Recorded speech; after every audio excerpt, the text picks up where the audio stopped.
Hello, everyone. My name is Molly Halsey, and I'm the event specialist here at Enterprise DB. I will be your host today for our webinar, Beginner's Guide to High Availability for Postgres.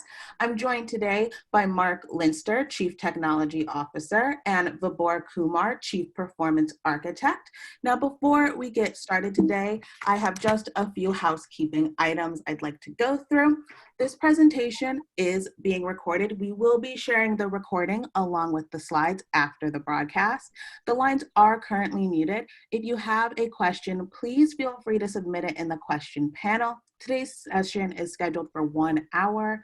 We expect the presentation to last most of our time and will allot any extra time for Q&A. If we do not have time to address all questions, we will follow up afterwards with any attendee whose question was not answered by posting it on the webinar landing page on our website. So when we jump in today, Vibhor, do you want to take over the slides and we can launch the poll? Sure. Let me share my screen.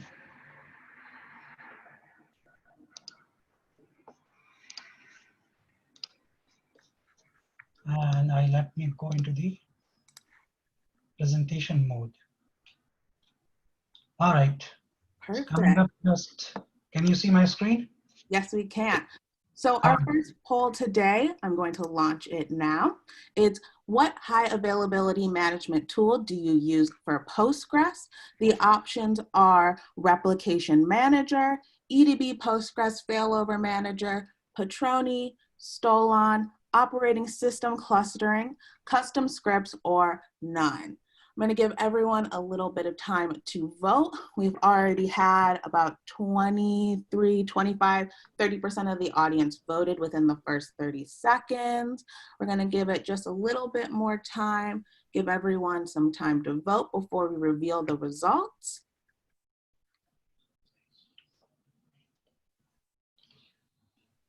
All right, I am going to share the results right now. That is very interesting. I mean, when we see here, the majority is not using any high availability today. That's a little worrisome because it basically means that many people don't use Postgres to the extent that it could be used, so that it is used for mission critical apps.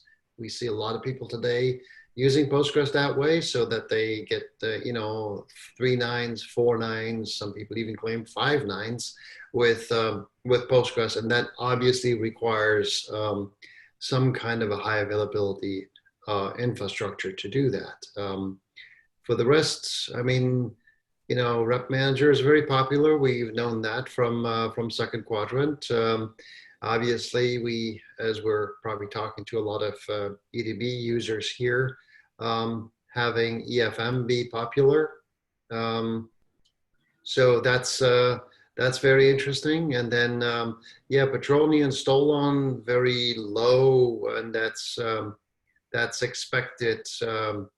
Again, because that's mostly in the Kubernetes space. So, Vibhor, any comments about that? Yeah, I mean, this is very interesting because none strength is pretty high, 57%. Wow. And people are using custom scripts. I think they might be using the old version of the Postgres, or maybe integrated with something else. That's very interesting. Interesting part is the Patroni and Stolon is not getting used. And yeah, 6% are using the operating system clustering. I think it will be very interesting to know which OS clustering solution they are using. Are they using Red Hat cluster solution or Microsoft cluster service? Well, interesting, yeah. And EDB Failover Manager, of course, it's expected. Replication Manager is also a good strength. So yeah, I mean, I think if you are looking for the high availability for Postgres or database, in case something happened to your database and should be always up and running because your business critical information are stored in there, then you would like to think about using a high availability solution or high availability management tools to maintain the high availability of Postgres. Yeah, and there was just a very good comment in the chat box here. it could where somebody remarked probably accurately that maybe not everybody is using Postgres and people are just interested in Postgres. So we shouldn't read too much into none, because it may very well be that a significant part here are not Postgres users. So their answer would be, yeah, none. So very interesting. Yeah. I suggest we go forward. Yes. Our second poll today is on backup tools. I'm launching it now. Question is, which backup tool do you use? EDB, Backup and Recovery Tool, BART, PG Backgrass, PG Barman, Disk Snapshot Backups, File System Snapshots, OS Command Line, PG-based backup / PG dump, custom scripts, or none. All right, we've already had within the first 20 seconds, again, most of the audience answered much faster this time. We've already hit 50%. I'm gonna give it another 8 seconds, give anyone else who might have just joined a chance to answer. And we've had most of the audience vote. Here are the results. Great. Yeah. Okay. And again, that's not unexpected, like a large part using PG-based backup, PG dump, which is a good tool, but it's limited, or it does limit the size of the database, not through any hard coding, but just because of the time it can take to spool a backup to disk, or, as Vibor would explain later on, the recovery time objective is severely limited, especially for large databases with PG-based backup, PG dump. Yeah, I would personally have expected PG backrest to be a little higher. But still very interesting. Vibor, anything from your side? Yeah, I mean, I think this is pretty interesting. On PG-based backup, PG dump, these are the two important binaries comes with a PostgreSQL, and that's why people prefer to use it. The aspect which I'm missing in these two commands is maintaining those backups, right? How would you implement the backup retention policies? How would you verify, validate those backups? Where would you maintain it, right? All those part is missing in the PG-based backup, PG dump. Nice tool to use.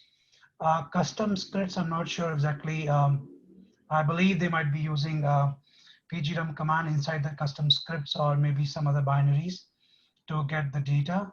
Sometimes people generally use copy command to take the backup of the data from the database. Disk snapshot, I'm assuming they have a big databases, right? That's why they're going for the disk snapshot, because those are more performant. File system snapshot is also expected. But yeah, this is very interesting results, I would say. None, I think it could be they are developers, they are just using the Postgres, or it could be possible they are in the early stage of adoption of the Postgres. Yeah. Great.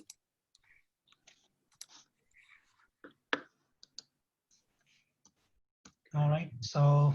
All right, so agenda-wise, what we're going to do today is Vibor is going to start us off with concepts of high availability, and again, this is something that goes back to our experience, having been in the Postgres business now for 16 years, that it's really important to understand the key characteristics of high availability, so that everybody's comfortable with what is RPO, RTO, GRO, mean time to recovery, etc. Because you got to understand those things in order to know exactly what goals are you trying to achieve. And then we're going to go through the techniques, streaming replication, logical replication, the parameters.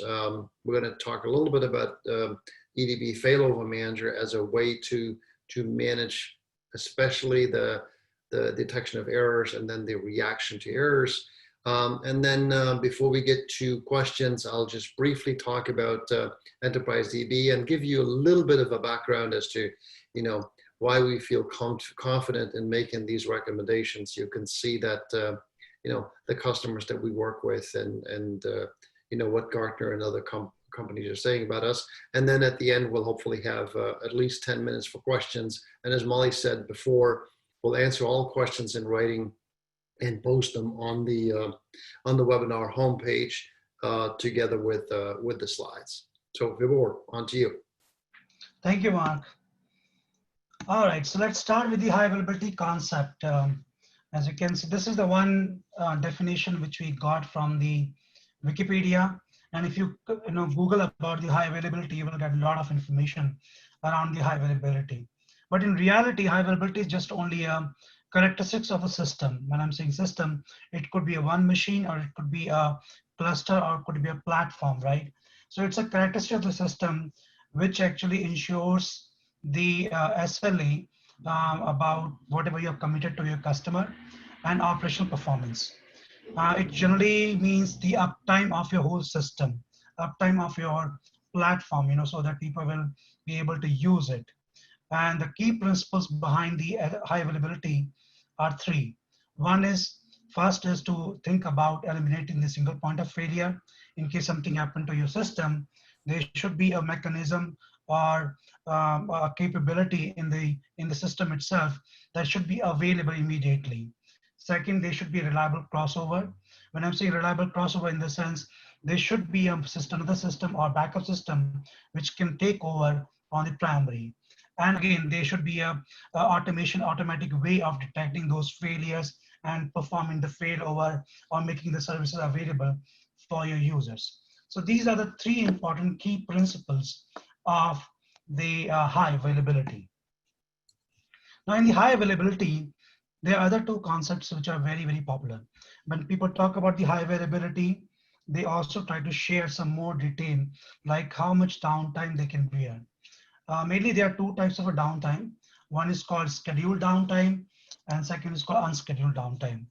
Scheduled downtime, or in other words, planned downtimes, are generally known as a maintenance window for your services, which you generally use to apply for patches or doing an upgrade, or maybe you want to push a new version of the software in your environment, or new services you want to launch for your users. So those generally fall into schedule and planned downtime. And again, you share this information with your customers or with your users who are really consuming your services or using your platform.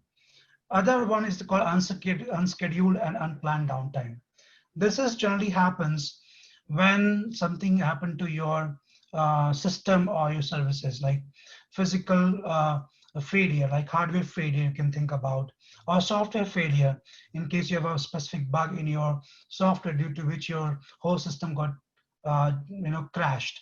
So this is called unscheduled unplanned downtime. And you think about unscheduled unplanned downtime and how you could avoid those in your production environment or when you are providing a platform to the users, right?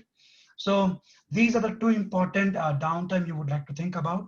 And when you define the high availability, you include these two downtimes into your high availability criteria or service level agreement, which you're sharing with your users or the customers.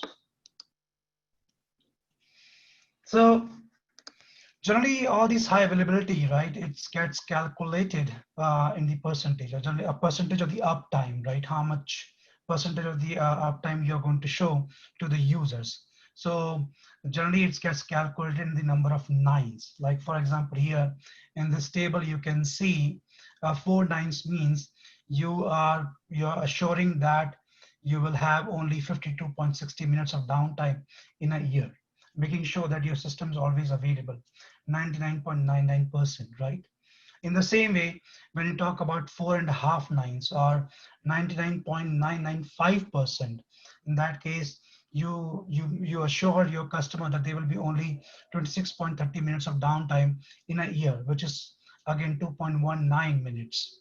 And then comes the 5 nines. 5 nines means you only have 5.26 minutes of downtime per year. So when you commit this percentage of the availability, right? You also include why do you need this downtime, and would you be able to use this downtime for your planned and unplanned recovery, right?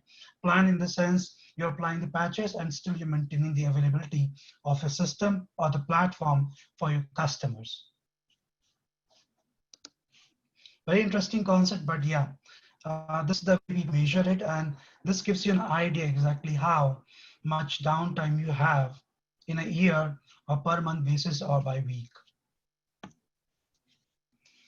There are other concepts in the high availability, and these are like RPO, RTO, MTTR, and GRO. Let's go one by one in these concepts. So recovery point objective. This is also one more important matrix, which is part of the high availability, I would say. In recovery point objective, you actually assure how much recovery of data you can do in case of the unplanned failure, or in case of natural disaster, I would say. In that case, like for example, you can think about if you are saying you have a recovery point objectives of 2 hours, it means in case of a crash, you are okay with losing the 2 hours of a data, right? And you will be able to recover your data, which is like 2 hours ago. So, and again, you can think about in measurement perspective that how far back must go, and how far you can recover your data in a usable format so that user can consume it and use it. So this is the real definition of the recovery point objective. And when you are thinking about the availability, you also consider the recovery point objective in terms of how much data loss you can bear. It could be possible that you don't want to lose any data and you have to plan it accordingly, right? For the availability, but I think I will be covering that part later because there are some parts you would like to sacrifice to achieve the 100% of the RPO. Other important metric is recovery time objective. This is the amount of time an application can be down and your business will not be impacted. This is again a kind of agreement which you make with your users or the customers. Let's say, for example, due to the crash, your system was down for 2 hours and you're okay with that because it's not really impacting your business. But in case if you are thinking that any downtime can impact your business, you would like to define the recovery time objective. That is how quickly you can make your system available for your users and the customers, right? And there are some process includes in the recovery process. Mainly, IT team needs to take care of those steps which it has to make sure, takes care of the steps which it can use to make sure your app platform and the services are available. And it should also make sure that data which are needed for the services should be available to the users. So this is also recovery time objective part which you would like to think about or define a matrix around it, which you can include as part of the high availability. Remember, high availability is a bigger concept which talks about the percentage of the availability, but there are other sections which should also be covered in the high availability, like RPO and RTO. Now, sometimes people get confused between the recovery point objective and recovery time objective. You can think about this way. When you, some people think that when they talk about recovery time objective, it means that they have already covered how much data they can present after the recovery, but these are two different concepts. And somehow they are proportional to each other. And sometimes it's indirectly proportional to each other, I would say. Like for example, if you're thinking about the recovery of your data, 100% recovery of your data due to some natural disaster, then the recovery time will be higher, right? In some situations, if you want to achieve the high recovery time objective, you may lose some data too, right? So you can see it's like inversely proportional to each other, right? But you need to come up with a proper matrix or maybe an optimal value for the recovery time objective, recovery point objective based on your use case so that you can reduce the downtime and give more high availability to your users. For example, let's say if you have only 5 minutes of the downtime allowed in a year, right? And something happened to your system. In that case, if you want to achieve a recovery time objective, which is make it available as soon as possible, then the recovery point objective will reduce because recovering that much of a data may be an issue for you because it's going to take more time to recover, apply those WAL file or taking the backup, restoring those backups. That amount of time may actually increase and recovery time objective may go down. But there are many ways you can actually create I would say balance between the RPO and RTO, and should be able to give many nines or number of nines you want to decide, you know, for your users and the customers.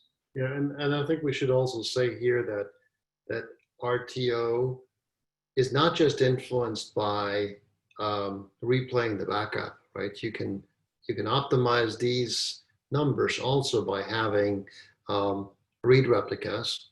You can Yeah, have time delayed read replicas. So there's multiple techniques to deal with this and really optimize towards this goal. that's correct. Yeah, I mean, again, these are the concepts, right? But in the real world, how would you, you know, provide the high availability and making sure that the RPO and RTOs are low? That's that's easy to achieve by using the mechanism available, right? Our technologies are available, so which I will be covering later in the slides. Mhm. The other concept which are very well known in the high availability is called mean time to recover. Again, this is what people share with the customers after doing a lot of testing, thorough testing of their platform and the services. Mean time to recover is mainly, or MTTR, is mainly the average time it will take for the services to be available after the crash or due to some disaster, right? Um, and again, here what people do, they do a lot of testing and validation, and they try to see how fast they can make it available. And as part of the SLA, which they have with their customers and the users, they share the MTTR, right? MTTR is also again includes both the concepts of the RPO and RTO, because you have to include both the things together in the MTTR.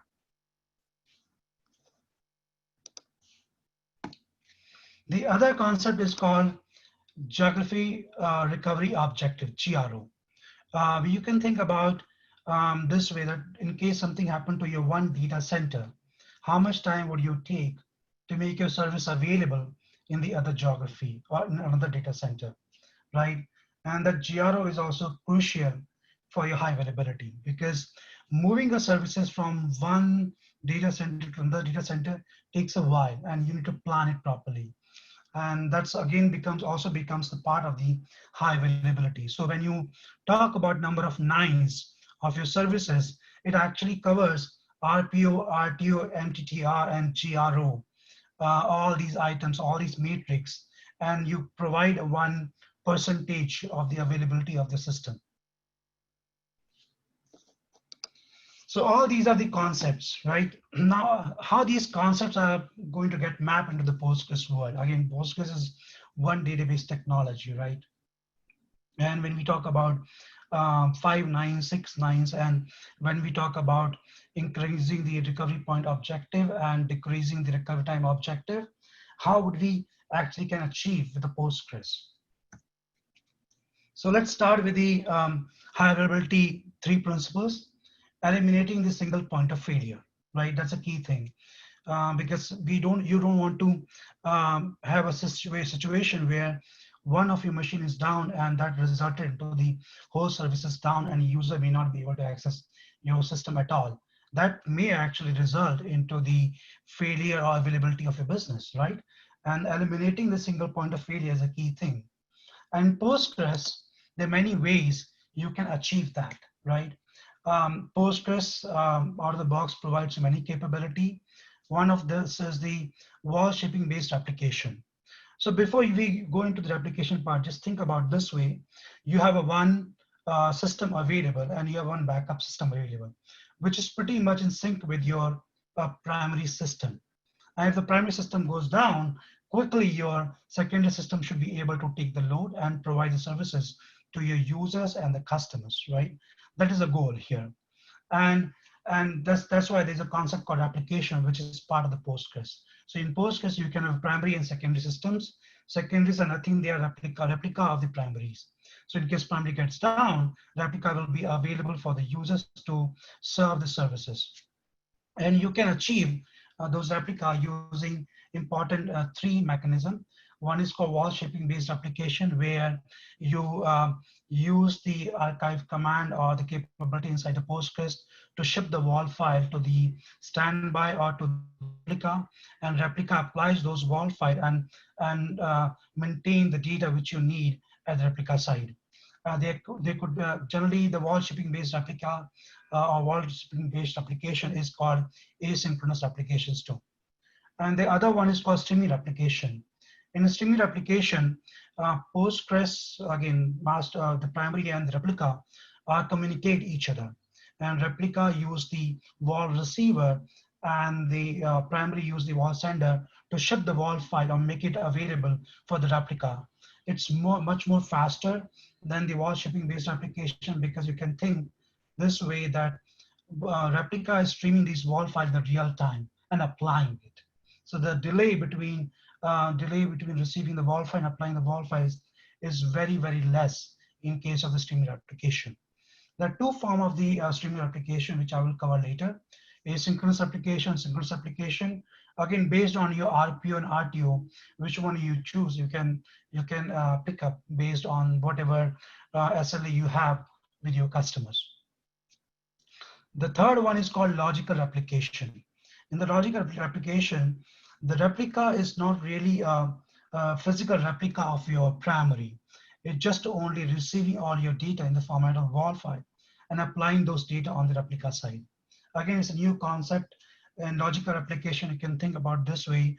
It's not at the physical level, it's not similar to your primary, but the data which you're looking for is already available on a logical replica.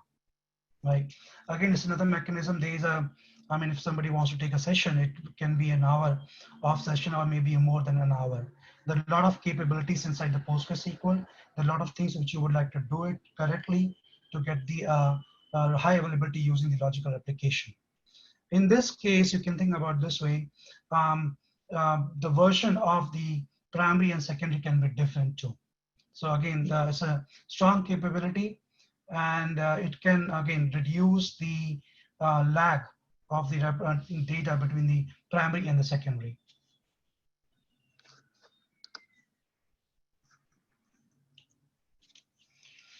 Now, in the eliminating single point of failure, one concept is called hot standby, right? This is again a new thing which got introduced. The concepts which we have learned in the previous slide, right, it gets implemented here.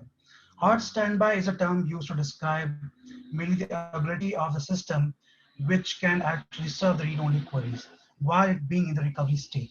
It means even if you have a replica in the primary side, primary both, right? Primary can still receive the read and write, and you can still use your replica for the read purpose, right? And something happens to a primary, read will be available for, one of the replica will be available for the write operations. So hot standby is a very well-known concept which people use it.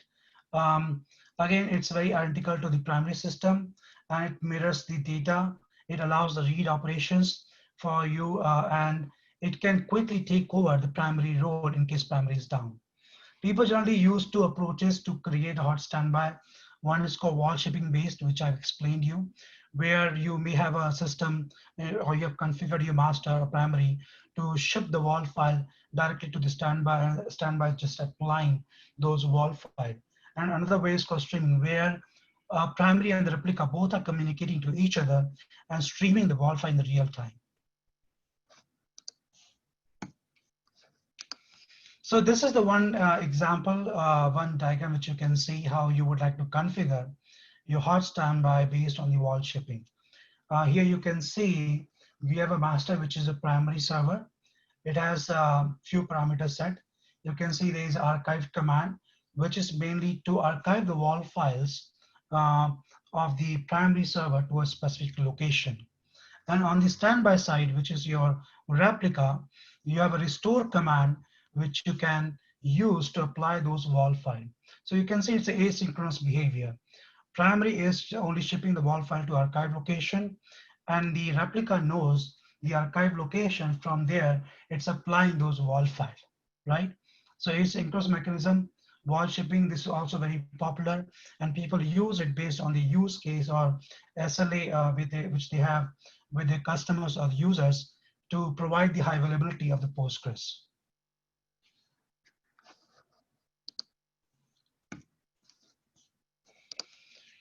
With this wall shipping based replica, Postgres also provides you some functions to monitor it, right? Because monitoring is also key thing. There are some important functions available to PostgreSQL. One is called PG is in recovery, right? It returns true if the database is in recovery state. This function is useful to find if your standby is broken or not. In case your standby is out of recovery mode, it means the replica is out of recovery mode. It means your standby is no more a replica of your primary. So you use this parameter or this function to find out whether your replica is still working correctly, is in the recovery state or not. The other function is called pg last xlog. Now it's called pg wall replay location or LSN. This function helps you to know how far is your replica behind from master. Is there lag between the primary and the secondary, which generally means RPO. You can think about recovery point objective, where when you say that 2 hours of a recovery point objective, it means 2 hours of lag is fine between primary and the replica. Or if you say 5 minutes of the recovery point objective, which means you're okay to lose 5 minutes of a data, then in that case, 5 minutes of lag is okay with you, right? And anything which goes beyond 5 minutes, you can use this function to notify your DBAs or your system team so that they can directly look into the replica and try to fix the problem. The other is PG last exact replay timestamp. This is again one more function which helps you find out which was the last replay timestamp on the replica side. And this also helps you determine how far is your replica from the master. So in Vibor, you mentioned before 5 minutes and 2 hours, right? But those are very, very large time brackets, right? I mean, if you're in an AWS data center, right, and you have the master, or you have the primary and the replica in 2 availability zones, right? I mean, usually we see delays of seconds, right? Not minutes or hours, right? Mm-hmm. Yeah. Okay. So yeah, I mean, again, I'm just giving you some examples, right? In some situations, people are okay with that. So you can think about this way: when you have the replica and the primary, and you're using the wall shipping, which is asynchronous, right? And when you have a recovery point objective of the 100%, whatever wall file you have received should be available on the replica side. So lag of a network, applying the wall file, all those gets calculated. And if your recovery time objective is to make the service available as soon as possible, right? Then in that case, you cannot wait for your recovery point objective. You have to make the system available immediately. Again, here I'm talking about the wall shipping based replica. It's a one use case, right? In real world, yes, seconds of the delay you can see, but I'm just giving you, Mhm. 2 hours, which is Yeah. a lot. People really don't expect 2 hours or 5 minutes. They expect in seconds or sometimes zero. And I will be covering that part too. Mhm. So they are the mechanism available. Again, it's totally based on the use cases and what is your goal, right? Through the high availability. Is your goal is to make your service always up and running? Is your goal is to make your service up and running and the data available all the time? Or is your goal is only making your service up and running? That's it. Data is a secondary part, and you still archiving somewhere from where you would be able to recover it.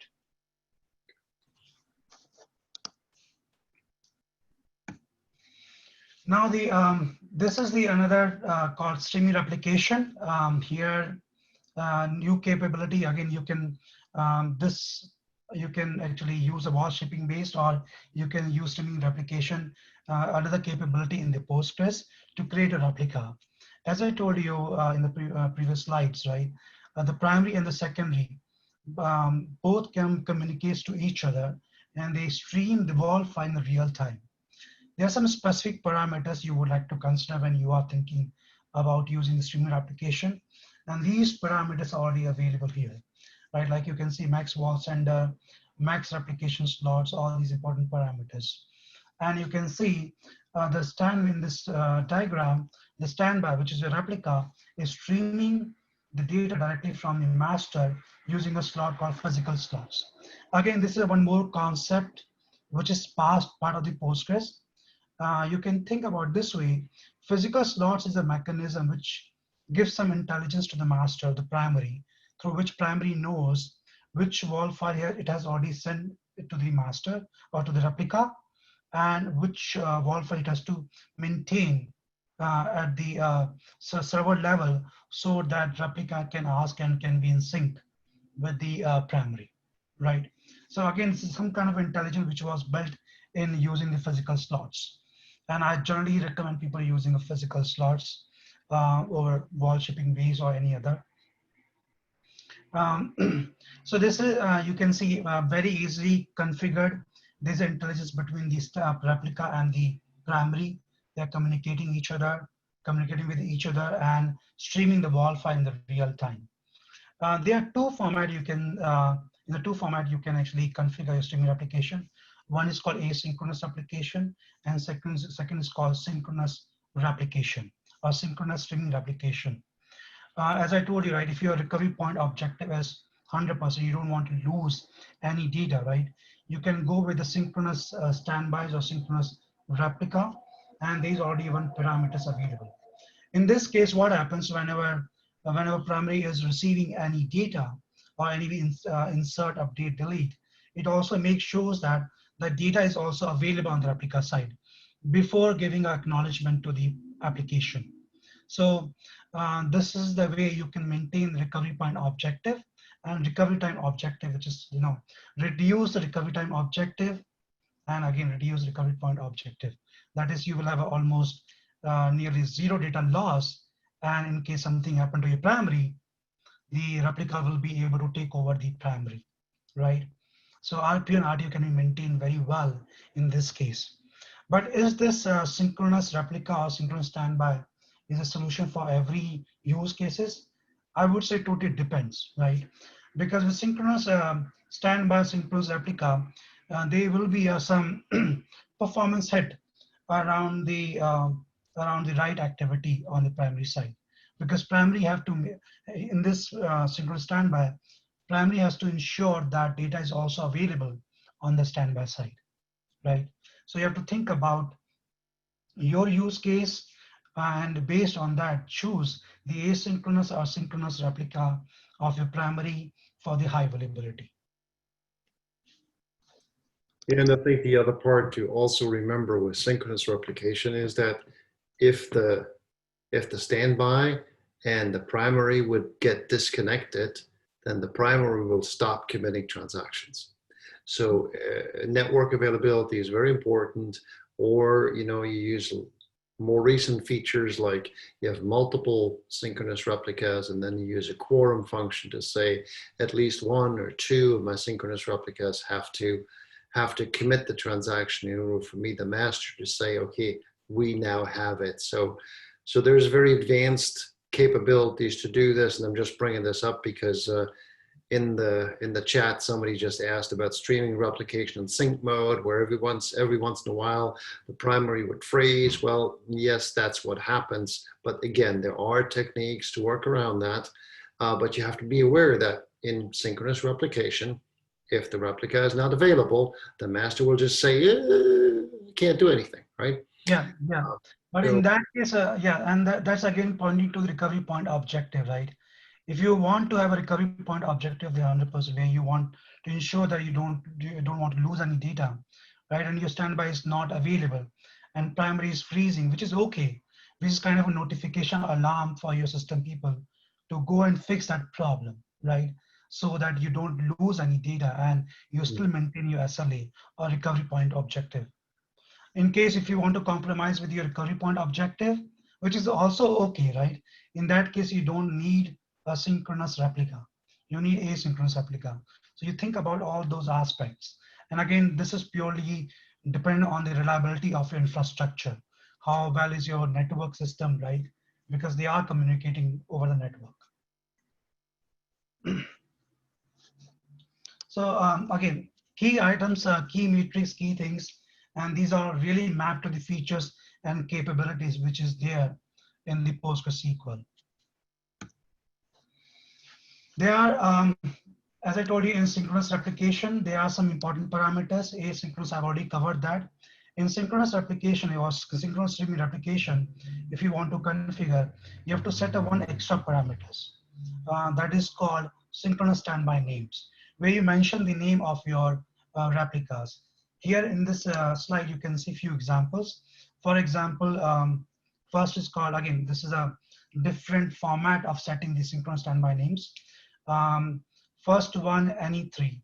This is pretty much like a quorum based replication or creating a synchronous replica of your primary. When you say first one, standby east or standby west, it means you have a replica on standby east and standby west, and you want to ensure that your data is available at least one of those two replica. And when you say first one, it means it should be available standby east because it's in the first of the list. Any three, again, it's one more quorum based, I would say, configuration for this synchronous standby names.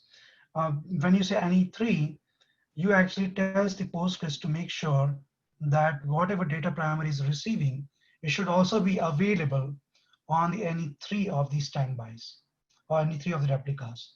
And this way, primary makes sure that before it gives acknowledgement to the application, it gets the confirmation from any three of the replica that they have received the data which was committed to the primary, right? And the other format is simple format, like you can just simply list the standby within the single quotes for this parameter, standby east, standby west, which is again similar to the first one. Another way of presenting first one in parentheses standby east or standby west. There is another parameter called synchronous commit. This is also a very important parameter which you would like to set on the primary server side. It has many options. One is called off, which means transaction is committed and acknowledged to the client or the application without getting confirmation from the replica, which you don't want to do that, right?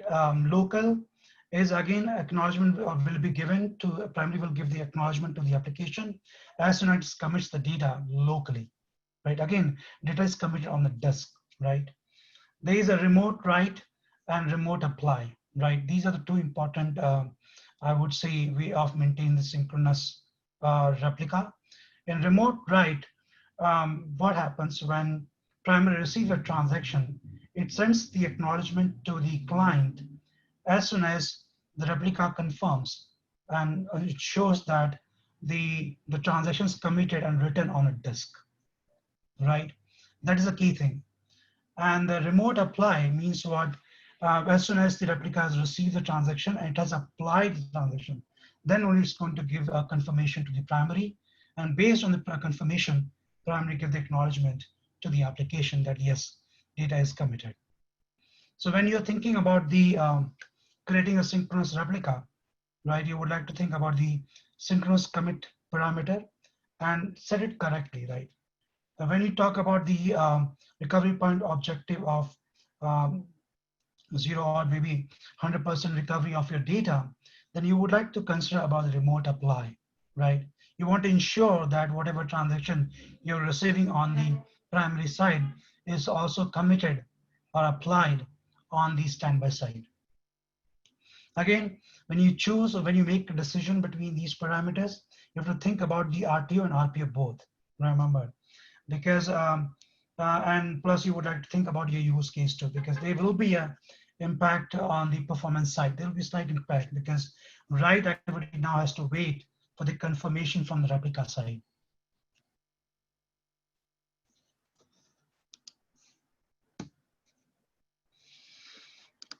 Now we have this capability inside the Postgres, right? And we do also have some more views, which gives you insight about the lag, how the replica is functioning or working, how it's getting synced with the primary. All those detail you can capture directly using the pgstat replication and pgwall receiver, right? This gives you insight about all these mechanisms, how the replica is functioning, how far is replica from the master, how much WAR it has to apply, recovery you would like to use, these important views. On the master side, you can use pg-star replication, which gives you the detail about the replica connected to the master, and it will give the information about the last received wall file, which one it has applied, whether the replica is synchronous or asynchronous. You can get all of those details directly from the view, pg-star replication.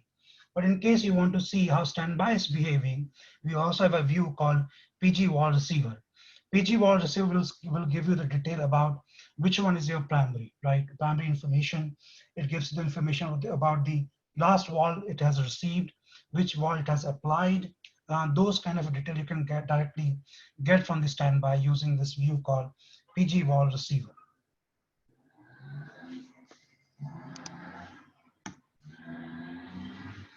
Now we understood all this concept, right? How we can eliminate the single point of failure, right?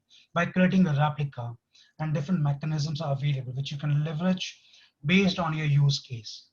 Reliable crossover and detection is a key piece, because you can see you can create the replica, but there should be a mechanism which could help you to make replica or allow replica to take over primary role, right? In case primary, so overall automation around the failover, so the services should not see any kind of a hiccup or any kind of a problem, right, when they are serving to the users. And you will be able to achieve that using a different mechanism. Let's go through the definition first, right? Okay, so in redundant system, right, when you are thinking about avoiding a single point of failure, you would like to think about the crossover point. The crossover point means how quickly you can transfer the role of the primary to the secondary, right?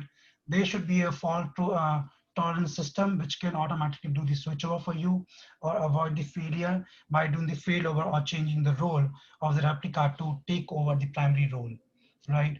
And if you have these two mechanisms defined correctly, you will be able to meet the requirement of the second principle, or second and third principle of the high availability. That is reliable crossover and detection. And you would be able to achieve that by a tool called EDB Postgres Failover Manager. Here I'm talking about the EDB tool. There are many tools, people use it in the real world. From the EDB side, we have a tool called EDB Postgres Failover Manager, which helps in detecting those failures. And it also automatically fail over or promote the primary or the secondary to be a primary, and allows the replica to take over the role of the primary, right? It has many capabilities. It continuously monitors the system health. It monitors the primary and replica all. And based on your SLAs, it can send alerts, and it can also do the failover.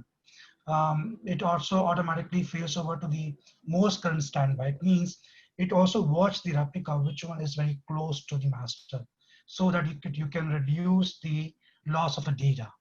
That is recovery point objective, right? So it has the ability to find out the one which are very close to the primary, and accordingly it makes that replica to be a new primary, and then do the automatic failover. It has ability to do the, again, integrate. You can integrate the EDB Failover Manager with the other tools, the tools like PG Pool, F5 network, right?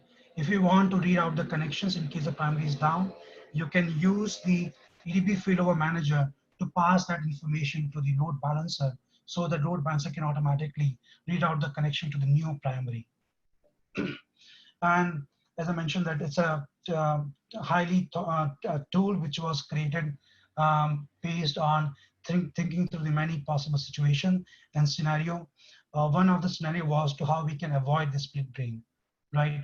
EDB Failover Manager allows make sure that after the failover, making the replica to be a new primary, it ensures that primary doesn't come back, so that you should not have any split brain situation in your cluster.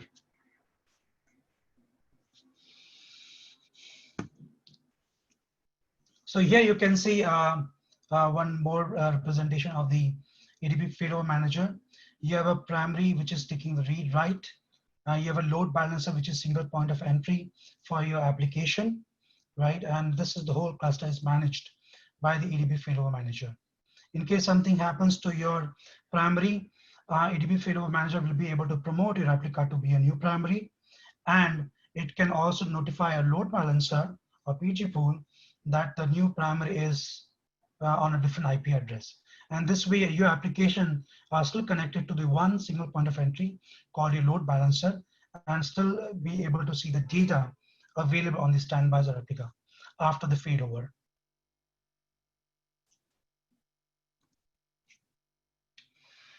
Now the other metrics are PO, RTO, MTTR, and GPO, right? I think you must have seen that a lot of time I covered the RPO, RTO, and the high availability concept using the replica, right? But in case of disaster, when I'm saying disaster, it means the whole data center is gone, right? And or maybe all the data centers are gone. You need to recover your database or the services from the backups which you have, right?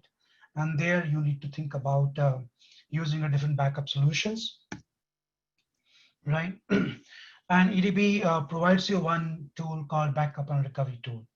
Again, when I'm saying backup and recovery tool, you can use any tool, but backup and recovery tool gives you a lot of flexibility, a lot of capabilities.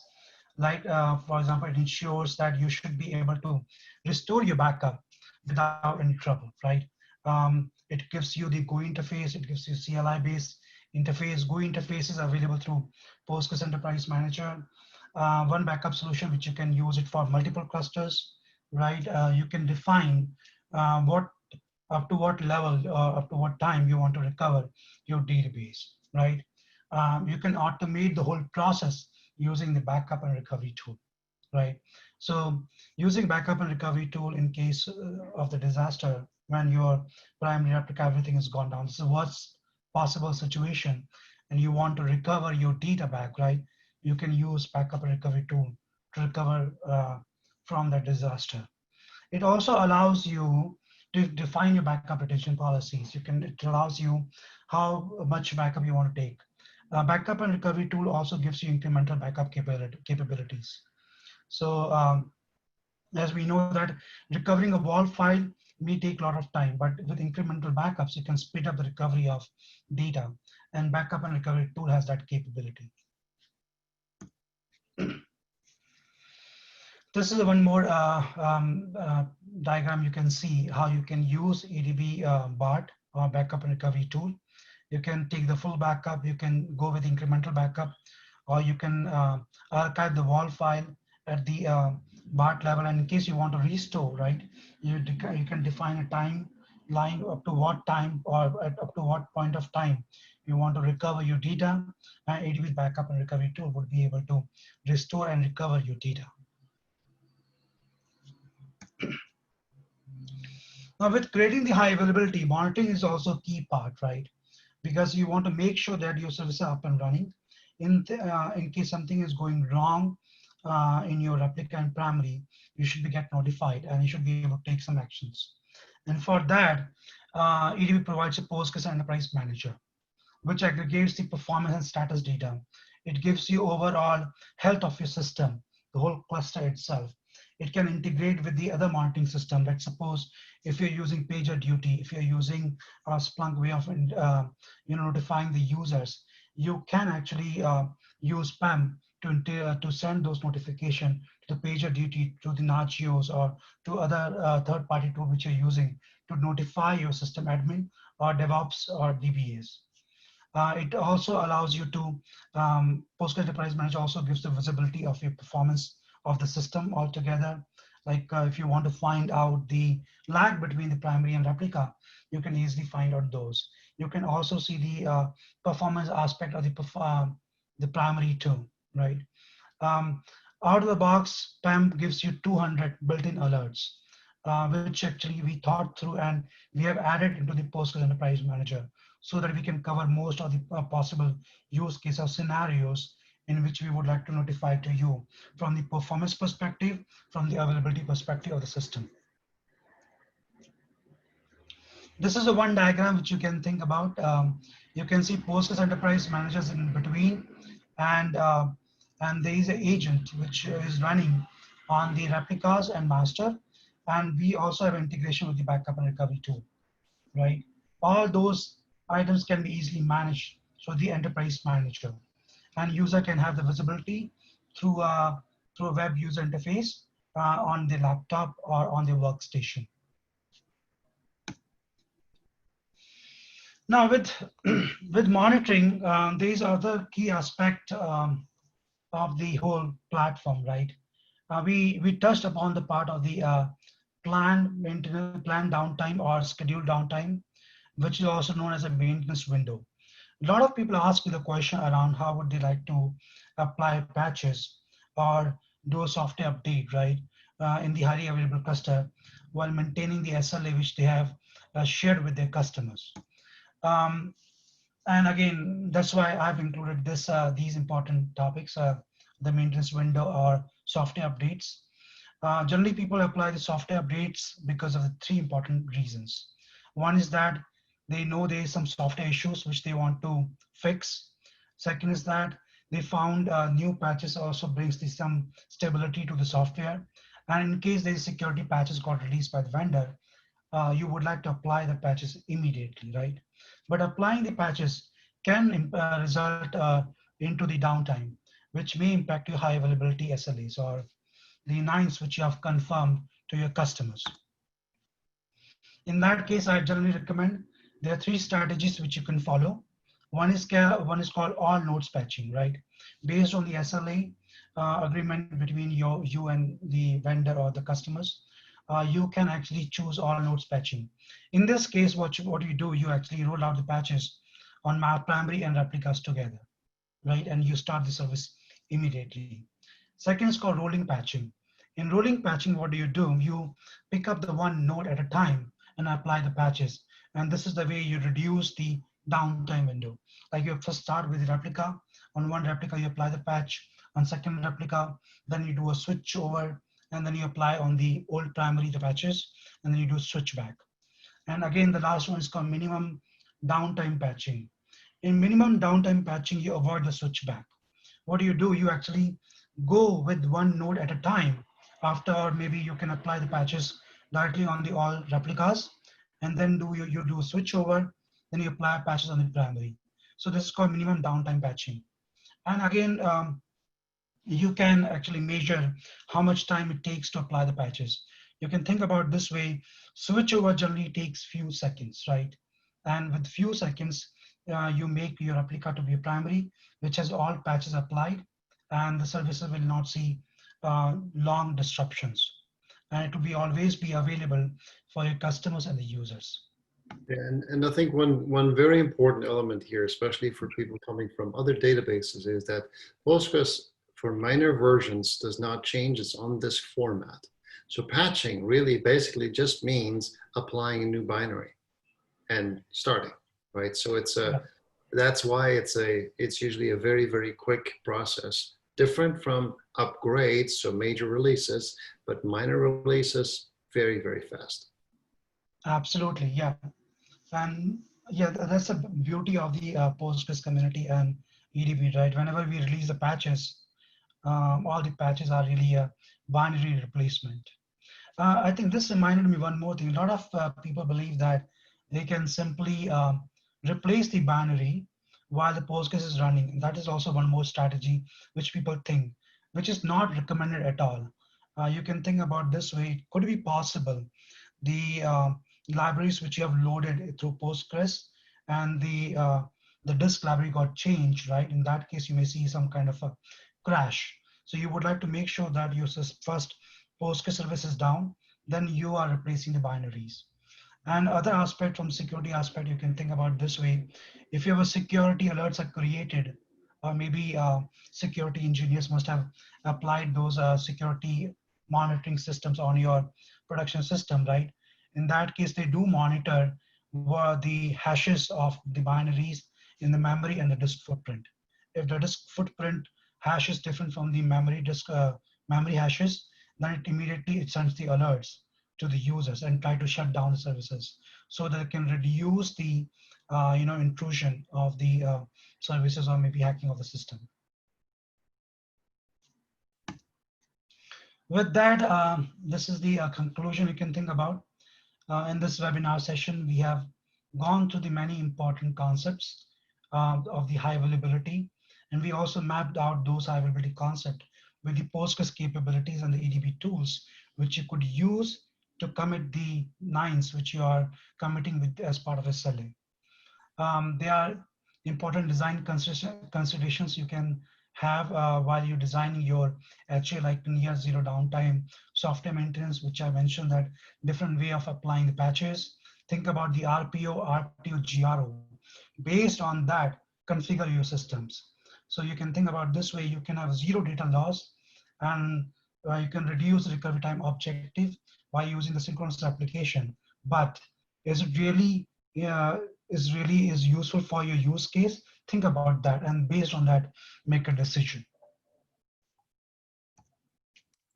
There are a series of blogs we have already posted for this webinar. What does high availability means? Links are already shared in the slide. You can just click on the slides and you will get to know about the blogs which we have published around the high availability and the capabilities we have in the Postgres. So I think at this point, Vibor, if you go back to the resources slide, please, we'll stop it because we're already over time. These resources are very easy to find. You go to our blog site, go to enterprisedb.com, choose the blogs, and look for Vibor Kumar as the author. He has authored the whole set of these blogs on high availability, also giving you exact work instructions for, how to configure streaming replication, how to configure all aspects of streaming replication and failover manager. So that's going to be quite easy to follow. So as we're already over time, I think Molly just told me we're going to take 2 questions, right, Molly? Yes, we have a lot of great questions. One that was a standout is, does PostgreSQL patching require downtime? If so, how can we use standby to minimize downtime? So yeah, I think in this webinar session, I've covered that part. You can use EDB Failover Manager, right? Or any solution which can actually monitor your cluster, the primary and secondaries. So you first start applying the patches on the secondaries. After applying the patch on secondary, you do a switchover, and then you apply the patch on the primary and make it as a standby, right? And this way you can reduce the downtime of applying the patches. So basically, downtime of the service will be limited to seconds, but your application connections to the database will be interrupted. So if you have an application that uses very long-running connections to the database, the application will have to reconnect. If you have let's say, more modern, newer application that uses a connection pool and then opens and closes connections as needed, the application will hardly notice. So that's the usual fastest way of doing this, applying patches, minor upgrades without a real disruption of service. Yes, and I think nowadays everybody, whenever they are developing application, they make sure that there are some retrial option or retrial capability in the service where in case of interruption should be able to retry the transaction or data or connection to the database. Perfect. All right. We have time for one other question. And that question is going to be, what is the role of checkpoint timeout in meeting RPO and RTO, and how? That's a very interesting question, because checkpoint is also called restore or recovery point at the standby side. So you can think about this way. If you have a longer checkpoint, right? In that case, the recovery from the WAL file on the standby side will be longer too. It will be impacted, right? How fast it can apply the WAL files and reach to the recovery point. So that's why you need to make sure that you have optimal setting for the checkpoint, so that standby can be quickly available for you after applying the WAL files or after applying the all transactions in case of the high availability. It's a very big topic. Maybe I would like to cover that sometimes later. But yeah, there is a correlation between the checkpoint and the recovery of the standby. Okay. All right, so that is all the time we have for questions today. Apologies for those that will not answer. They will be answered though. They will be typed out and posted on the webinar homepage. You'll be able to find them in the next 24 hours. Thank you so much for joining us for the webinar today. The recording and the slides will be shared with you as soon as possible. And I hope you enjoy the rest of the day. Bye.